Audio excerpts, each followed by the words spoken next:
Hello दोस्तों, कैसे आप सब। तो जैसा कि हम लोग जानते हैं कि बिहार एसआई का क्या है कि फॉर्म आया हुआ है, उसका आज हम लोग सेट वन लगाएंगे। और ये जो सेट वन हम लोग लगा रहे हैं, किसका लगा रहे हैं? तो एडिटोरिया जो है उसका वॉल्यूम वन आया है, उसका आज हम लोग वन लगाएंगे। ठीक है, आज जो होगा पार्ट वन होगा और कल कर करेंगे। जो भी इसमें क्वेश्चन बचा रहेगा उसको हम लोग कल पूरा कर लेंगे। ठीक, अब करीब करीब 2 महीना बचा हुआ है, तो टेस्ट लगाना शुरू कर दीजिएगा। करीब करीब 40 से 45 क्या होना चाहिए, हम लोग को टेस्ट लगाकर जाना चाहिए। कितना टेस्ट? 40 से 45 टेस्ट लगा कर जाइए। और क्या करिए कि जितना हो सके रिवीजन करिए और एग्जाम दीजिए। चेयरमैन का कहना है कि 17 दिसंबर का एग्जाम हो जाएगा। अभी तो डेट नहीं दिया है, लेकिन फिर भी हम लोग उसको मान के चलें तो 2 महीना करीब करीब बचा हुआ है। वीडियो अच्छा लगेगा तो लाइक करिएगा, कमेंट करिएगा, शेयर करके सब्सक्राइब करके बेल आइकन को दबा के रखिएगा। तो चलिए आज का क्लास शुरू करते हैं। तो आपका जो सबसे पहला क्वेश्चन क्या है कि सिंधु घाटी जो सभ्यता के बारे में इनमें से कौन सा कथन सत्य है, ये बात आपको बताना है। तो पहला जो है ऑप्शन कि सिंधु घाटी सभ्यता के लोग कपास के उत्पादन करने वाले पहले व्यक्ति थे। ठीक, सिंधु घाटी सभ्यता ग्रामीण सभ्यता थी। सिंधु घाटी के लोग कुत्ते, बिल्लियां, घोड़े बड़े पैमाने पे पालते थे। यहाँ के लोग केवल चावल की खेती करते थे। तो केवल जब भी बात आए तो वो तो गलत हो जाता है, तो ये भी गलत है। हम लोग जानते हैं कि घोड़ा से परिचित नहीं था, तो ये भी गलत हो जाता है। आपका ये वाला जो है, हम लोग जानते हैं कि ग्रामीण नहीं होके नगरीय था, नगरीय व्यवस्था था, तो ये भी आपका गलत हो जाता है। तो जो बचता है इसमें आंसर वो सही हो जाता है। यहाँ के जो लोग थे कपास का पहले व्यक्ति थे उत्पादन करने वाले, ये बात आपको याद रखना है, सिंधु घाटी वाला। ठीक, आपको यहाँ पर देखना है तो देखिएगा और भी कुछ कुछ इसमें है कि ये जो लोग हैं कपास के साथ साथ क्या क्या उपजाते थे। तो गेहूं उपजाते थे, जौ उपजाते थे, बाजरा, ज्वार, चावल आदि की खेती करते थे। और सिंधु घाटी के लोग जो थे मुख्य रूप से भेड़, बकरी, भैंस, सूअर पालते थे, ना कि घोड़ा, ये सब। ठीक, सिंधु घाटी सभ्यता के लोग क्या थे? तो नगरीय सभ्यता के थे, ये भी बात आपको याद रखना चाहिए। ठीक है, अगला क्वेश्चन क्या है कि जैन धर्म के त्रिरत्न में शामिल क्या है? ठीक है, ये बीपीएससी में भी क्वेश्चन पूछा हुआ है, आपके साथ ही साथ बिहार एसआई में भी एक क्वेश्चन पूछा हुआ है। तो इसको बारे में आपको बताना है। तो सही विश्वास, सही ज्ञान और सही व्यवहार, सही भाषण, सही ज्ञान, सही आचरण, सही विश्वास, सही ज्ञान, सही आचरण और सही विश्वास, सही पथ और सही आचरण। तो इसमें से कौन है जो आपका सही आंसर है जैन धर्म के त्रिरत्न में? हम लोग जानते हैं कि सम्यक दर्शन, सम्यक ज्ञान, सम्यक आचरण के बारे में बोलता है। तो सम्यक दर्शन के मतलब होता है सही विश्वास, दर्शन का मतलब ही होता है विश्वास होता है। तो आपका ए वाला मतलब सी आंसर क्या हो जाएगा? आपका सही हो जाएगा। ये बात आपको याद रखना है। ठीक, सम्यक दर्शन, सम्यक ज्ञान और सम्यक आचरण, ये भी ऑप्शन देता है, और दोनों तरह का ऑप्शन याद रखिएगा। ठीक है, अगला क्वेश्चन क्या है कि चोल अभिलेखों के अनुसार जैन संस्थानों को दान दे जाने वाली भूमि को क्या कहा जाता था? तो ब्रह्म दे कहा जाता था, साला भोग कहा जाता था, या पलीचम छादन कहा जाता था, या बेलन गाय कहा जाता था। तो ये आपको बताना है। तो इसका जो सही उत्तर का है आपका सी है, पलिछंदादन कहा जाता था। ये बात आपको याद रखना है। ठीक, अगला क्वेश्चन क्या है कि विशाख दत्त द्वारा मुद्रा राक्षस कौन सी भाषा में लिखी हुई है?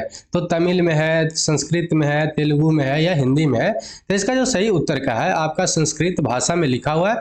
ये जो मुद्रा राक्षस लिखा हुआ है, ये जो आपका मौर्य वंश का जो चंद्रगुप्त मौर्य थे उनका सही जानकारी देता है, इसमें विस्तृत जानकारी देता है। किनका? तो चंद्रगुप्त मौर्य का। और इसमें चंद्रगुप्त मौर्य को क्या कहा गया है? तो वृषल और कुलहीन कहा गया है। ये भी बात आपको याद रखना है।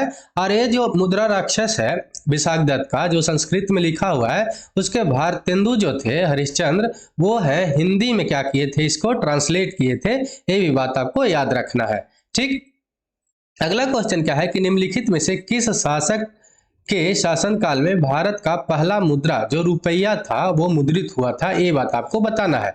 तो इल्तुतमिश के समय में, शेरशाह सूरी के समय में, अकबर के समय में, या गयासुद्दीन तुगलक के समय में? तो इसका जो सही उत्तर क्या है? शेरशाह सूरी के समय में ये हुआ था। ये बात आपको याद रखना है। शेरशाह सूरी के समय हुआ था, और ये जो हुआ था इसका वजन कितना था? तो 178 ग्रेन था। ये भी आपका पूछ लेता। और ये जो है रुपया जो था चांदी का था, ये भी आपको याद रखना है। ठीक है, अगला क्वेश्चन क्या है कि निम्नलिखित में से किसके शासनकाल में मुगलों और मराठों के बीच द्वंद्व प्रारंभ हुआ था? तो अकबर के समय, जहांगीर के समय, या शाहजहां के समय, या औरंगजेब के समय? सबसे पहला जो मुगल की तरफ से आक्रमण किया गया था मराठा पे, उस समय तो शाहजहां था, लेकिन जो द्वंद्व युद्ध जो प्रारंभ हुआ वो किसके समय में हुआ था? तो आपको याद रखना औरंगजेब के समय में। औरंगजेब के समय में हुआ था, ये बात आपको याद रखना है। 1600 56 ईस्वी में क्या हुआ था कि शाहजहां के शासनकाल में सर्वप्रथम शिवाजी के नेतृत्व में मराठों ने मुगल क्षेत्र पर आक्रमण किया था। कौन किया था? तो मराठों ने मुगल क्षेत्र पर आक्रमण किया था। लेकिन क्या हुआ, मराठों एवं मुगलों के प्रत्यक्ष संघर्ष जो है, मेन रूप से जो संघर्ष था औरंगजेब के समय हुआ था। और 1665 ईस्वी में हम लोग जानते हैं कि पुरंदर का युद्ध हुआ था, जो शिवाजी जो थे भिड़ंत जो किए थे, किसके साथ लड़े थे? तो जय सिंह कौन था? तो आपका मुगल के तरफ से लड़ने वाला था। ये भी बात आपको याद रखना है, ठीक। और इसमें क्या हुआ था, आगे चलकर जो 1680 से 1707 ईस्वी तक ये दोनों के बीच में लड़ाई चलता रहा था, संघर्ष चलता रहा था, ठीक है। अगला क्वेश्चन क्या है कि भारत के किस गवर्नर ने क्या किया था? गवर्नर जनरल ने स्थानीय स्वशासन का पिता कहा जाता है। किसे स्थानीय स्वशासन का पिता कहा जाता है, ये बात आपको बताना है। तो लॉर्ड रिपन को, लॉर्ड ब्लेजली को, लॉर्ड कैनिंग को, या इनमें से कोई नहीं। तो इसका जो सही उत्तर क्या है, आपको लॉर्ड रिपन के द्वारा ही स्थानीय स्वशासन की व्यवस्था लाया गया था, जिसके कारण क्या है कि स्थानीय स्वशासन का इसको पिता कहा जाता है। इसी के शासनकाल में क्या हुआ था कि 1881 ईस्वी से क्या हुआ कि नियमित रूप से जनगणना करना शुरू हो गया, और हर 10 साल के बाद अभी भी होता है। ये बात आपको याद रखना चाहिए। अगला क्वेश्चन क्या है कि ब्रिटिश साम्राज्य जो है अवध का विलय कब कर लिया था? ठीक है, तो 1853 में, 1854 में, 1855 में या 1856 में। हम लोग जानते हैं कि लॉर्ड डलहौजी के द्वारा क्या किया गया था, हड़प की नीति अपनाया गया था, ठीक। उसमें क्या हुआ था कि अवध को कुशासन व्यवस्था लगाकर ये बोला कि डलहौजी बोला कि अवध जो है अपना शासन अच्छा से नहीं निभा रहा है, कुशासन कर रहा है। उसके कारण 1856 ईस्वी में क्या किया था, अवध को ब्रिटिश साम्राज्य में मिला लिया था। तो ये बात आपको याद रखना है। अवध जबकि कुछ किया भी नहीं था, अवध तो हमेशा साथ देते रहता था ब्रिटिशर को, फिर भी 1856 में क्या किया था, इसको मिला लिया था, ठीक। ये बात आपको याद रखना है। और उस समय कौन था? तो लॉर्ड डलहौजी था। लॉर्ड डलहौजी के द्वारा इसको जो हम लोग ऑट्रम की रिपोर्ट है, उसको हड़प की नीति भी कहा जाता है। और उस समय अगर पूछ ले कि अवध का राजा कौन था, तो नवाब वाजिद अली शाह था। ये भी बात आपको याद रखना चाहिए, ठीक। अगला क्वेश्चन क्या है कि निम्नलिखित में से किसने बंगाल के विभाजन 1905 के विरोध में आंदोलन नेतृत्व किया था? तो सबसे पहले तो आपको याद रखना है कि बंगाल का विभाजन हुआ कब था, तो 1905 ईस्वी में हुआ था। उस समय का गवर्नर जनरल कौन था? तो लॉर्ड कर्जन था। ये भी बात आपको याद रखना है, ठीक। तो अगला जो इसमें ऑप्शन क्या है कि सुरेंद्र नाथ बनर्जी थे, CR दास थे, आशुतोष मुखर्जी थे, या रविंद्रनाथ टैगोर थे? तो इसका सही उत्तर क्या है आपका, सुरेंद्र नाथ बनर्जी के द्वारा जो बंगाल का विभाजन हुआ था, उसका आंदोलन का नेतृत्व में, मतलब कि विरोध के नेतृत्व किए थे। ये बात आपको याद रखना है, ठीक है। 20 जुलाई 1905 को क्या हुआ, बंगाल का विभाजन का निर्णय की घोषणा किया गया। और 7 अगस्त 1905 को कलकत्ता टाउन में हुई ऐतिहासिक बैठक में स्वदेशी आंदोलन की घोषणा की गई। ये भी बात आपको याद रखना है कि स्वदेशी आंदोलन कब हुआ था, तो 1905 ईस्वी में हुआ था, ठीक। क्यों हुआ था? तो क्योंकि बंगाल का विभाजन हुआ था। 16 अक्टूबर 1905 को बंगाल का विभाजित प्रभाव किया गया, मतलब कि उसको प्रभाव में ला दिया गया। और इस दिन पूरे बंगाल में शोक दिवस के रूप में भी मनाया गया। ये भी बात आपको याद रखना है। अगला क्वेश्चन क्या है कि किस व्यक्ति ने महात्मा गांधी को पहली बार राष्ट्रपिता कहकर संबोधित किए थे? तो रविंद्रनाथ टैगोर ने, जवाहरलाल नेहरू ने, सुभाष चंद्र बोस ने, या गोपाल कृष्ण गोखले ने? तो इसका जो सही उत्तर क्या है, सुभाष चंद्र बोस ने 1944 ईस्वी में बोले थे। ये भी बात आपको याद रखना है। रेडियो पर प्रसारित किए थे, और उसमें कहते थे कि जो महात्मा गांधी है, मतलब कि राष्ट्रपिता है अपने, और उनके हम लोग साथ हैं, ठीक है। ये बात आपको याद रखना है। सुभाष चंद्र बोस कब बोले थे? तो 1944 ईस्वी में।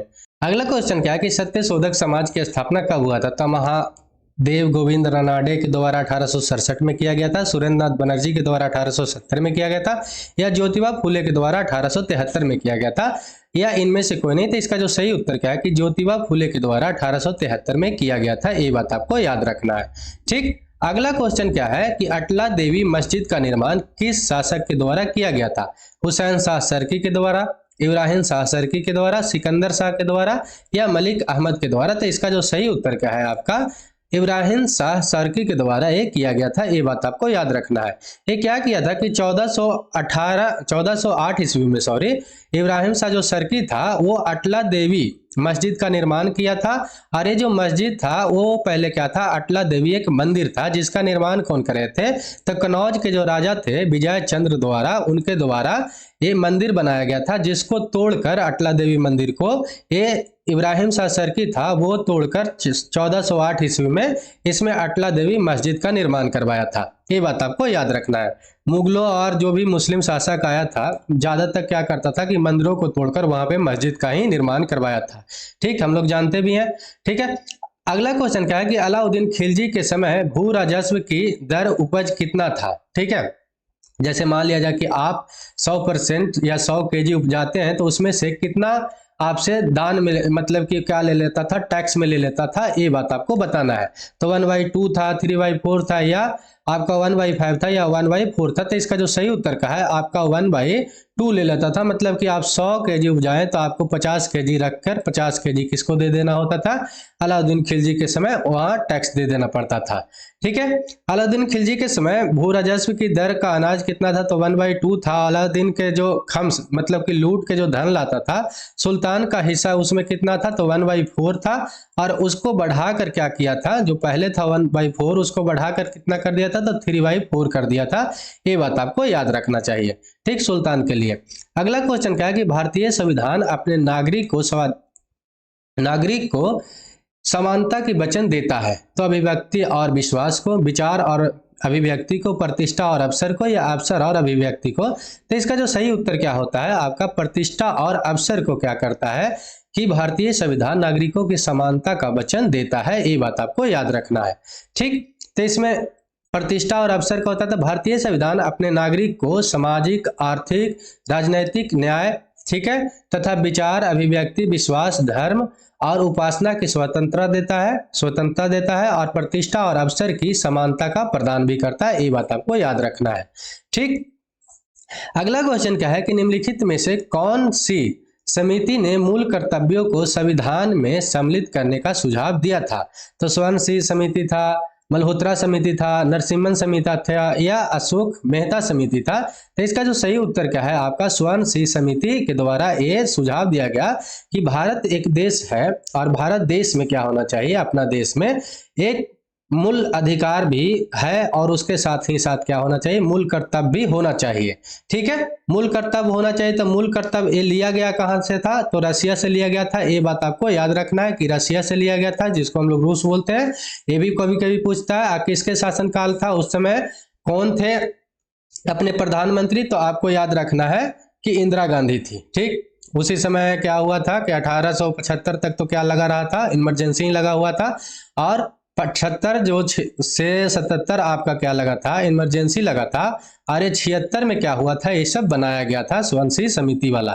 ठीक है, 42वां संविधान जो संशोधन हुआ था 1876 में, उसमें क्या किया गया कि संविधान के भाग जो 4 है उसमें 4 का एक्स्ट्रा जोड़ा गया, और उसमें अनुच्छेद 51 है उसमें 51 का को भी जोड़ा गया, और जोड़कर नागरिकों के लिए 10 मूल कर्तव्यों का उल्लेख किया गया। जैसे कि आपको ध्वज नहीं जलाना है अपना, और भी जैसे कि जो अपना भारत का प्रॉपर्टी है उसको तोड़ना नहीं है, स्त्रियों का क्या करना है, सम्मान करना है, ऐसे करके 10 मूल कर्तव्यों को रखा गया।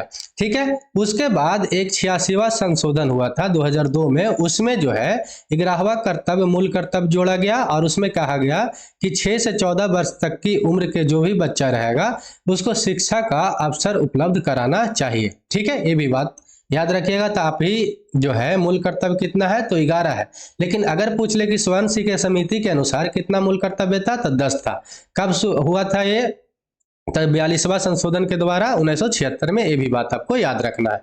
ठीक, अगला क्वेश्चन क्या है कि अनुसूचित जनजाति का जो है संरक्षण के लिए एक क्षेत्र को अनुसूचित क्षेत्र के रूप में घोषणा करने की शक्ति किसके पास है, प्रधानमंत्री के पास है, गृह मंत्री के पास है, राष्ट्रपति के पास है, या रक्षा मंत्री के पास है। तो एसटी मतलब कि क्या होता है, शेड्यूल्ड ट्राइब के जो क्षेत्र होता है उसको संरक्षण देने के लिए किनके पास शक्ति होता है, तो उनका आप याद रखिएगा राष्ट्रपति के पास होता है। ये बात आपको याद रखना चाहिए। ठीक, अगला क्वेश्चन क्या है कि ग्राम सभा में निम्न में से कौन सा शामिल होता है, कौन शामिल होता है, तो गांव के विशेष में रहने वाले सभी व्यक्ति, गांव के सभी व्यक्ति जिनके पास जो है कि नाम है गांव के विशेष में पंचायत के लिए मतदाता सूची में दर्ज है उनका नाम, इस तब या गांव विशेष के सभी वयस्क पुरुष, या वे सभी व्यक्ति जो साक्षर हो। ठीक है, तो ये तो आपको जानते हैं कि हम लोग कि सबसे पहले कि जनतंत्र में सभी को उतना ही महत्व दिया जाता है, चाहे तो आप पढ़े रहें चाहे तो ना पढ़े रहें, सबका वोट एक ही होता है। ठीक, आप 18 साल से ऊपर के हैं तो आपका वोट इक्वल होगा, आप चाहे कितना भी पढ़े रहें या कितना भी ना पढ़े रहें, सभी का वैल्यू एक होता है। तो गलत है, केवल साक्षर व्यक्ति का। दूसरा है कि इसमें सभी वयस्क पुरुष, मतलब कि महिला नहीं होंगे, ये गलत बात है। अपना प्रजातंत्र में तो सभी को समान समझता है। ठीक है, दूसरा इसमें कहा है कि गांव विशेष में रहने वाले सभी व्यक्ति, ऐसा व्यक्ति नहीं जो अभी बच्चा है उसको भी नहीं। ठीक है, तो इसमें आपको याद रखना है कि वे सभी व्यक्ति जिनके पास गांव विशेष में पंचायत के लिए मतदाता सूची में दर्ज हो, उनको क्या किया जाता है कि ग्राम सभा में कोई भी शामिल हो सकता है। ये बात आपको याद रखना है। ठीक, मतदाता सूची में एक नाम होना चाहिए, मतलब कि एक विशेष आपके पास तो कुछ तो होना चाहिए। तो अनुच्छेद 243 ख के अंतर्गत ग्राम सभा के वे सभी व्यक्ति जिनके नाम गांव विशेष में पंचायत के लिए मतदाता सूची में शामिल हो, वे शामिल होते हैं। ये बात आपको याद रखना है। अगला क्वेश्चन क्या है कि संविधान सभा जो है, संविधान के निम्न में से कौन सा संशोधन केंद्र तथा राज्यों के मंत्रिपरिषद के मंत्रियों की अधिकतम संख्या को सीमित करता है। अब एक बात याद रखना है कि मंत्री है, जैसे कि अभी मान लीजिए कि आपके पास 400 सीट है। ठीक है, तो 400 सीट में ऐसा तो नहीं करिएगा ना कि 400 को हम लोग मंत्री बना देंगे, ऐसा नहीं होना चाहिए। तो इसके कारण कहा गया कि एक संविधान संशोधन हुआ, उसमें बोला गया कि इतना % से ज्यादा क्या होना चाहिए कि मंत्री परिषद नहीं बनना चाहिए, मंत्रियों का निर्माण नहीं करना चाहिए। मान लीजिए कि 100 है तो 15 से ज्यादा नहीं बनना चाहिए। ठीक, ये बात याद रखना। तो कौन सा संशोधन में किया गया था? 97वां संविधान संशोधन था, या 93 था, या 91 था, या 98 था? तो इसका जो सही उत्तर क्या होता है आपका 91वां संविधान संशोधन हुआ था। उसमें बोला गया कि मंत्रियों का जो अधिकतम संख्या है उसको सीमित किया गया राज्य और केंद्र दोनों में। ठीक है, ये बात आपको याद रखना है। तो 91वां संविधान संशोधन कब हुआ था? तो 2003 में हुआ था, जिसके द्वारा कहा गया कि मंत्रिपरिषद क्या होगा, एक सीमित होगा, और जो कितना होगा 15% से ज्यादा नहीं होगा। ठीक है, इसी संविधान संशोधन में कहा गया कि छोटे राज्यों में कम से कम कितना मंत्री होंगे? तो 12 मंत्री होंगे। ठीक, ये क्यों बोला जाता है 12? इसलिए कि मान लीजिए कि कम से कम तो जो मिनिमम विभाग है उसका तो मंत्री होना चाहिए ना, जैसे शिक्षा विभाग है, गृह विभाग है, ये सब जो मेन विभाग है, कृषि विभाग है, उसका तो कम से कम मंत्री होना ही चाहिए। तो कम से कम 12 छोटा में होना चाहिए, अब बड़ा राज्यों और केंद्र के लिए 15% से ज्यादा नहीं होना चाहिए। एक बात और याद रखिएगा कि संसद का निर्माण कैसे होता है। तो संसद का निर्माण कैसे होता है हम लोग जानते हैं। तो संसद का निर्माण 3 से मिलकर बनता है। तो एक तो लोकसभा होता है, एक राज्यसभा, ठीक है, और एक उसमें राष्ट्रपति होते हैं। तीनों को मिलकर संसद का निर्माण किया जाता है। यहां से एक और क्वेश्चन बनता है कि अभी कितने राज्य में बाई कैमरल क्या है कि है सदन है, मतलब कि द्विसदन सदन है। तो आपको याद रखना है कर्नाटका प्लस आपको महाराष्ट्र में 2 सदन वाले राज्य है, आंध्र प्रदेश प्लस आपको तेलंगाना में 2 सदन वाले राज्य है, और यूपी और बिहार में क्या है कि आपका 2 सदन वाले राज्य है। तो 6 राज्य में अभी क्या है कि 2 सदन वाले राज्य है। ये भी बात आपको याद रखना है। अगला क्वेश्चन क्या है कि निम्न में से कौन सा एक संवैधानिक संस्था नहीं है। संवैधानिक संस्था उसको बोलते हैं जो संविधान में लिखा हुआ हो। एक होता है संवैधानिक, मतलब स्टैट्यूटरी बॉडी, जिसका संविधान में लिखा हुआ ना हो लेकिन कोई लॉ से क्या किया गया है, उसको बनाया गया है, संसद अपने लॉ से बनाया है। ठीक है, तो कौन सा है जो संवैधानिक संस्था नहीं है, इनमें से ये बताना है। तो संघ लोक सेवा आयोग है, राज्य लोक सेवा आयोग है, या वित्त आयोग है, या इनमें आपका नीति आयोग है। तो इसका जो सही उत्तर क्या है आपका नीति आयोग है। नीति आयोग जो है 2015 में योजना आयोग के जगह पे बनाया गया था। नीति आयोग जो है ना तो संविधान में मेंशन है, ना ही इसको कोई लॉ से बनाया गया है, मतलब कि ना तो स्टैट्यूटरी बॉडी है, ना ही कॉन्स्टिट्यूशनल बॉडी है। तो आपका इसमें सही उत्तर क्या हो जाएगा? नीति आयोग। इससे क्वेश्चन हमेशा पूछते रहता है कि वित्त आयोग कौन से अनुच्छेद में आता है। तो 280 अनुच्छेद में आता है। ये भी बात आपको याद रखना है। ठीक, अगला क्वेश्चन क्या है कि 1946 में निर्मित अंतरिम सरकार में कार्यपालिका परिषद के उप सभापति कौन थे। तो सरदार वल्लभ भाई पटेल थे, जवाहरलाल नेहरू थे, सी राजगोपालाचारी थे, या राजेंद्र प्रसाद थे। तो इसका जो सही उत्तर का है आपका जवाहरलाल नेहरू थे। ये बात आपको याद रखना है। ठीक, 1946 में अंतरिम राष्ट्रीय सरकार की घोषणा हुआ, और इस घोषणा में 2 सितंबर 1946 को कार्यभार संभाला गया। वायसराय इनमें से कार्यपालिका के परिषद के पदेन अध्यक्ष थे, जो उस समय वायसराय थे। और दूसरा बात याद क्या रखना है कि जवाहरलाल नेहरू के बारे में पूछता है कि जवाहरलाल नेहरू जो थे इसमें उपाध्यक्ष मतलब कि उपसभापति बनाए गए थे, ये भी बात आपको याद रखना है। अगला क्वेश्चन क्या है कि भारतीय संविधान के किस अनुच्छेद में केंद्र शासित प्रदेशों के लिए उच्च न्यायालय का प्रावधान है? अनुच्छेद 239 है, अनुच्छेद 241 है, अनुच्छेद 214 या अनुच्छेद 231 है। तो इसका जो सही उत्तर क्या है आपका अनुच्छेद 241 के द्वारा क्या किया गया कि केंद्र शासित प्रदेश के लिए क्या किया गया है कि उसके लिए उच्च न्यायालय की प्रावधान किया गया है। ठीक, तो इसका आप डिटेल्स में भी देखें तो अनुच्छेद 231 के द्वारा क्या किया गया कि उच्च न्यायालय होगा, 2 या 2 से अधिक राज्यों के लिए एक उच्च न्यायालय भी हो सकता है। ठीक, 214 में क्या कहा गया है तो राज्यों के लिए एक उच्च न्यायालय होना चाहिए। अनुच्छेद 239 में क्या कहा गया है कि संघ राज्य क्षेत्रों का प्रशासन होना चाहिए। अनुच्छेद 241 में संघ राज्य क्षेत्रों के एक उच्च न्यायालय होना चाहिए यूनियन टेरिटरी में। ठीक है, अगला क्वेश्चन क्या है कि लोकसभा के स्पीकर का निर्वाचन होता है संसद के सभी सदस्यों के द्वारा, प्रत्यक्ष रूप से जनता के द्वारा, लोकसभा के सभी सदस्यों के द्वारा, लोकसभा के बहुमत प्राप्त दलों के द्वारा। तो आपको याद रखना है कि संसद में तो हम लोग जानते हैं कि राष्ट्रपति भी होते हैं और उसमें कौन हो जाते हैं, राज्यसभा भी और लोकसभा भी, ये तो कट जाएगा। प्रत्यक्ष रूप से तो होता नहीं, प्रत्यक्ष रूप से जनता डायरेक्ट वोट देता नहीं है इसमें।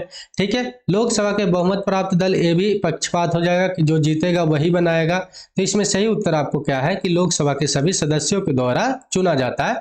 हाँ, हम लोग जानते हैं कि लोकसभा में जो अध्यक्ष बनते हैं ज्यादातर कौन बनते हैं तो आपके जो जीता हुआ पार्टी ही बनते हैं। क्यों? क्योंकि उनके पास बहुमत होता है। ठीक है, तभी तो वो लोकसभा में सरकार बना पाते हैं। ठीक, अगला क्वेश्चन क्या है कि निम्नलिखित में से कौन से मामले में उच्च न्यायालय और उच्चतम न्यायालय की अधिकारिता जो है आते हैं? तो केंद्र और राज्यों के बीच विवाद में आते हैं, राज्यों के परस्पर विवाद में आते हैं, मूल अधिकारों के परिवर्तन में आते हैं, संविधान के उल्लंघन में आते हैं। तो इसका सही उत्तर क्या है आपका मूल अधिकारों के परिवर्तन में आते हैं। उच्च न्यायालय मतलब हाई कोर्ट और सुप्रीम कोर्ट की अधिकारिता में आते हैं, ये बात आपको याद रखना है। ठीक, अगला क्वेश्चन क्या है कि गोल्डन ट्रायंगल, जिसको हम लोग स्वर्ण त्रिभुज बोलते हैं, एक विशिष्ट क्षेत्र है जो मादक द्रव्यों की तस्करी के लिए प्रसिद्ध है। मादक द्रव्य मतलब कि ये जो है आपका हीरोइन, ये सब जो होता है, अफीम, ये सब उसको क्या करता है, तस्करी करता है। निम्न में से कौन सा देश त्रिभुज के इस त्रिभुज में नहीं आता है गोल्डन ट्रायंगल में? ट्रायंगल मतलब कि 3 होगा। ठीक है, तो थाईलैंड, म्यांमार, लाओस या कंबोडिया। तो इसका जो सही उत्तर क्या है कि कंबोडिया जो है इसके अंदर नहीं आता है।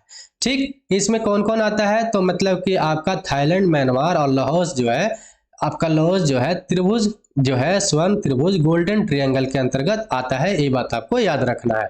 ठीक, अगला क्वेश्चन क्या है कि अंतर्राष्ट्रीय प्रवासी दिवस कब मनाया जाता है? याद रखिएगा, अंतर्राष्ट्रीय प्रवासी दिवस है, ना कि भारतीय प्रवासी दिवस।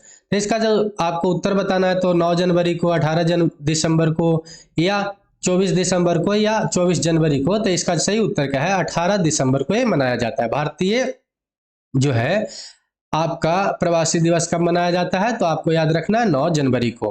ठीक, अगला क्वेश्चन क्या है कि लोसुंग त्योहार कहाँ लोकप्रिय है? लद्दाख में, सिक्किम में, त्रिपुरा में, हिमाचल प्रदेश में। तो इसका जो सही उत्तर क्या है आपका सिक्किम में। सिक्किम में जो आपका भूटिया जनजाति है वो क्या करते हैं, भूटिया और लेप्चा जनजाति के द्वारा त्योहार जो है, फसल के जब कटाई होता है ना तब ये लोसुंग त्योहार मनाया जाता है। कहाँ पे? तो सिक्किम में मनाया जाता है। ठीक है, अगला क्वेश्चन क्या है कि योनेक्स, योनेक्स कब किस खेल से संबंधित है? अगर आप खेले होंगे योनेक्स का कुछ लेकर तो आपको याद भी आ रहा होगा।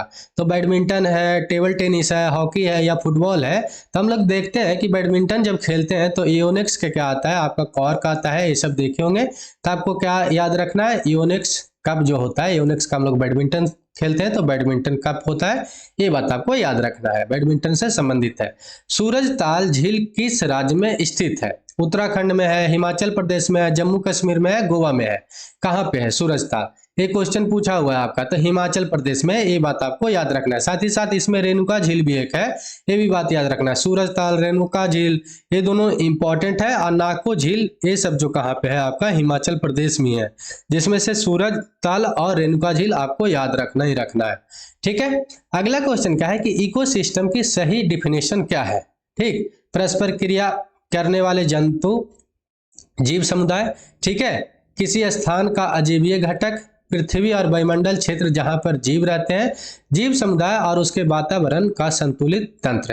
तो इसका जो सही उत्तर का है आपका जीव समुदाय, उसके लिए क्या हो कि वातावरण और संतुलित तंत्र हो। ठीक है, एक नियम से ऑक्सीजन मिल रहा हो, एक वहां पे वाटर ये सब मौजूद हो, पेड़ हो, खाने के लिए खाना हो, ये सब होना चाहिए, तभी क्या है कि एक इकोसिस्टम का निर्माण कर पाएगा। जीव समुदाय और उसके वातावरण का संतुलित तंत्र, ये जो है पारिस्थितिकी तंत्र है, जिसकी जो संकल्पना था सर्वप्रथम किनके द्वारा बोला गया था, एजी टांसले के द्वारा 1935 में किया गया था, पारिस्थितिकी तंत्र इकोसिस्टम का। ये बात आपको याद रखना है। किसी भी क्षेत्र के सभी जीवधारियों तथा वातावरण में उपस्थित अजैविक घटक संयुक्त रूप से जब होता है तब उसको हम लोग क्या बोलते हैं, तो इकोसिस्टम कहते हैं। ये बात आपको याद रखना है। ठीक, अगला क्वेश्चन क्या है कि पारिस्थितिकी संतुलन के बनाए रखने के लिए भारत में वन क्षेत्र के कितने प्रतिशत होने चाहिए, तो 21.50%, 31.33%, 13.33% या 33.33%। तो इसका याद रखना है कि 33% होता है, 33.33%। ये बात आपको याद रखना चाहिए। मतलब कि आपके पास 100 हेक्टेयर जमीन है तो उस पर कितना प्रतिशत पे होना चाहिए, कम से कम 33 हेक्टेयर पर आपका पेड़ होना चाहिए, तभी क्या है कि स्वच्छ एक वातावरण रह सकता है।